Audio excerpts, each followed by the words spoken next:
Dallas Mavericks are officially in shambles. Let's talk about it here on today's show. Welcome into Mavericks Today by Chat Sports. I'm Jeffrey Cooperstein.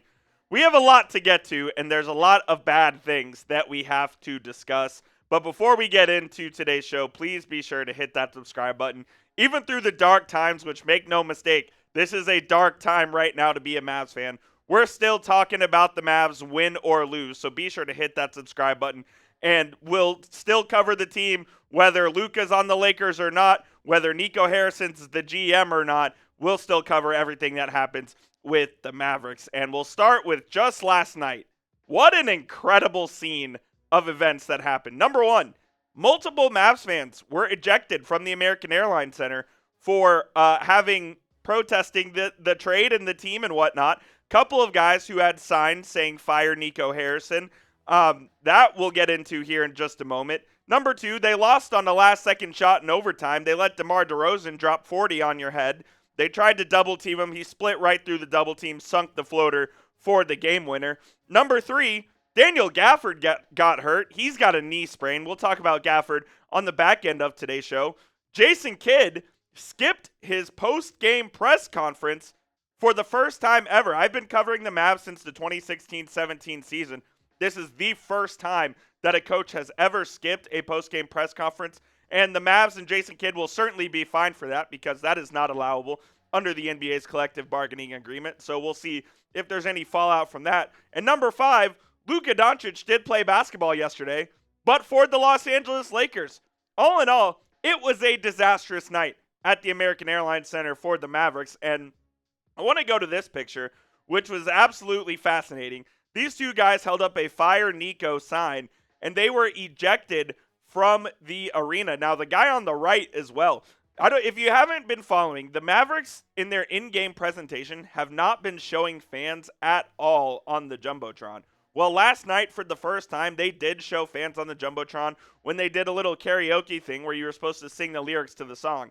Well, the guy on the right was shown on the scoreboard, and he started to sing the song, and then he took the mic down and mouthed Fire Nico on the scoreboard. Soon after, he got ejected along with his friend who was holding up that sign, and the Mavericks are now just ejecting fans for displaying their displeasure with the team. It's just a joke, and what happened to the First Amendment? Are we not allowed to protest the team anymore?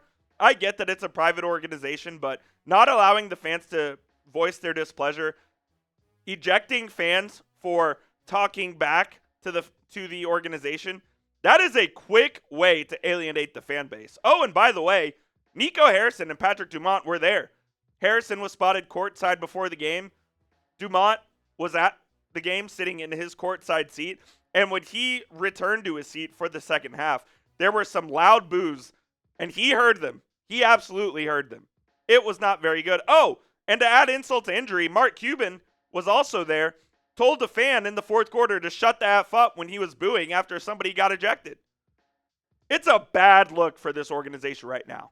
Everything they do turns to shit. It is not good. They're doing a great job of alienating the fan base and not wanting people to root for them. They're making it very easy to root against the Dallas Mavericks right now. It is a toxic environment. It is not a good scene. The Mavericks have not handled this well from a PR standpoint whatsoever. Nico Harrison and Patrick Dumont look worse by the day with everything that happens. You got to the point where even Dirk Nowitzki, who is the franchise of the Dallas Mavericks, went to the Lakers game instead of going to the Mavs game. Dirk tweeted out that he's still a Mavs guy, fan for life, but he wanted to go support his good friend Luka in his Lakers debut. You have Dirk disagreeing with the franchise at this point. That's how bad this thing has gotten. And Dirk is sitting there with Luka's family. That's his business manager. Dirk's in the brown shirt. That's his business manager. That's his dad on the far right. Right behind his dad is Luka's fiance and daughter. I don't know who the other two people are there, but Dirk sitting with Luka's family at the Lakers game is just the biggest representation that the Mavericks are doing this all the wrong way, to the point where they're alienating the best player of all time and the one that all fans like to associate themselves with. It's really, really bad. I want to hear from you guys. What is your frustration level with the Mavericks right now? Scale it from 1 to 10. down in the comment section. And also go vote on our community tab as well, where we ask this same question. Scale it from 1 to 10. I'm at about a 10. I don't know how it could be any lower than that. If you agree with the trade, you're just wrong, plain and simple. But this is going to be the pinned comment on today's show. YouTube's going to throw you an ad break here in just a moment. And while that ad break plays, go on down there and get your votes in. Like I said, every single day it just keeps getting worse. There's another report that comes out that makes the thing look even more like a joke. You have reporters fighting with other reporters at this point. You have the Mavericks briefing out to other reporters, making things look even worse than they already are. It's really, really bad. And if I'm the Mavericks at this point, there's two things I would do. One, I would just be quiet until you come up with a formulated plan. And number two, if you're not going to be quiet, the only person that Mavericks fans would want to hear from right now is Dirk Nowitzki. If you're Patrick Dumont and you're this Mavericks ownership, you should be begging Dirk to come say something, come say anything to keep Mavericks fans on your side. Because right now, you are in danger of losing an entire generation of fans, and it's not going well for you at all. We'll get to the rest of today's show here in just a few moments, but I do need to tell you guys about our sponsor, which of course is PrizePicks, America's #1 daily fantasy sports app. PrizePicks has over 10 million members and billions of dollars in awarded winnings, making daily fantasy sports accessible to all. You just pick more or less on at least 2 players for a shot to win up to 1,000 times your cash. Run your game all season long on PrizePicks. All-Star Weekend is almost here, and PrizePicks is the best place to win cash while watching your favorite players like Kyrie Irving during the game and the Saturday night events like the three-point contest. You can now win up to 1,000 times your cash, like I said, and it is the best place to get action in more than 30 states, including California, Texas, Georgia, and Florida. They put their members first, so all withdrawals are fast, safe, and secure.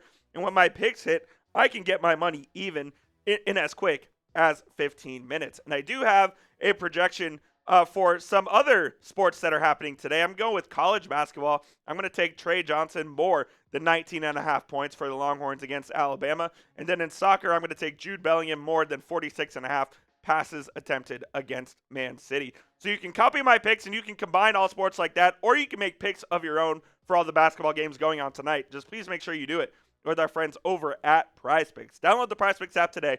Use code CLNS to get a $50 bonus when you play your first $5 lineup. You don't even need to win to receive that bonus. It is guaranteed. That link will be clickable in the comments and the description of today's show. Again, download the app. Use code CLNS to get that $50 bonus. It is PrizePicks. Run your game. This happened last night, as we mentioned on the top of today's show. Daniel Gafford got injured. The Mavs' only healthy big man sprained his knee last night, I believe in the first quarter. Did not come back to the game. So he's going to be out for at least the next 2 games and through the All-Star break, and we'll see what happens on the other side of that. But now, quite literally, the Mavericks have 0 big men who are healthy. It's an absolute disaster on top of all the bad PR that's going on around this organization right now. You quite literally have no bigs left. Anthony Davis has an adductor strain. It's going to be out at least a month. Oh, and by the way, we heard that we were going to hear something on Davis's injury on Monday. We have not heard anything yet. Daniel Gafford sprained his knee last night. He's out for at least a couple weeks. Derek Lively out till April with the broken foot. Dwight Powell with the hip strain. No update on him either. In Jason Kidd's pregame press conference, he was asked for an update on Dwight Powell and could not give one. So that's where he sit at the moment. It's an absolute joke. This team literally has 0 big men. Kyler Kelly is your only available big man. And Kessler Edwards, who is 6'8" and has never played center in his life. The Mavericks are rolling out Kessler Edwards and Kyler Kelly. Are you kidding me? Who is Kyler Kelly? Have you ever heard of him before the Mavericks signed him to a 2-way deal? He was playing with the South Bay Lakers. Maybe the Mavs gave a handshake deal as part of Kyler Kelly coming to the Mavs in exchange for Luka. Nothing makes sense with this organization at this point. The All-Star break can't come fast enough. They've got 2 more games left. Tomorrow night against the Golden State Warriors. Thursday against the Miami Heat. I can't wait for this team to have a break so I can get them out of my mind for a week. And oh, by the way, after the overtime loss, where DeMar DeRozan hit the shot with 1 second left, Luka made his Lakers debut. And it was really fun to watch Luka play, man. It really was. Just 24 minutes last night because the Lakers blew out the Utah Jazz. 14 points, 5 rebounds, 4 assists for Luka. They staggered him and LeBron's minutes for the most part, so they played some together, but most of the time one of the two was on the bench. And look, it was just really fun watching Luka hoop again. Even if it wasn't in a Mavericks uniform, you guys may not like to hear this, but I'm going to watch most Lakers games, and I'm going to keep reporting on what Luka's doing and everything that's going on with him in Los Angeles. I'm excited to watch him play basketball because he is my favorite player. I'm still obviously going to watch and cover the Mavs, but I'm also going to watch and cover Luka as well because I know you guys love him just as much as I do. Before we get out of here, I do want to ask you this, and I don't know if there's a right or a wrong answer to this. Who's to blame for everything that's happening right now? Is it the Mavericks ownership? Is it Nico Harrison? Is it Jason Kidd? Is it Mark Cuban, who used to be part of the Mavs ownership? Is it Adam Silver, the commissioner? Like I said, I don't think there's a right or wrong answer, but let me know down in the comments below what you guys think, and please be sure to hit that subscribe button. It's youtube.com/MavsTV, covering all of the latest Mavericks news and rumors, good or bad, in sickness and in health. We'll be live tomorrow night for Mavericks vs. Warriors. It's a late tip-off, 8:30 p.m. Central Time, so join us for that, and we'll see you soon here on the channel. Let's go, Mavs.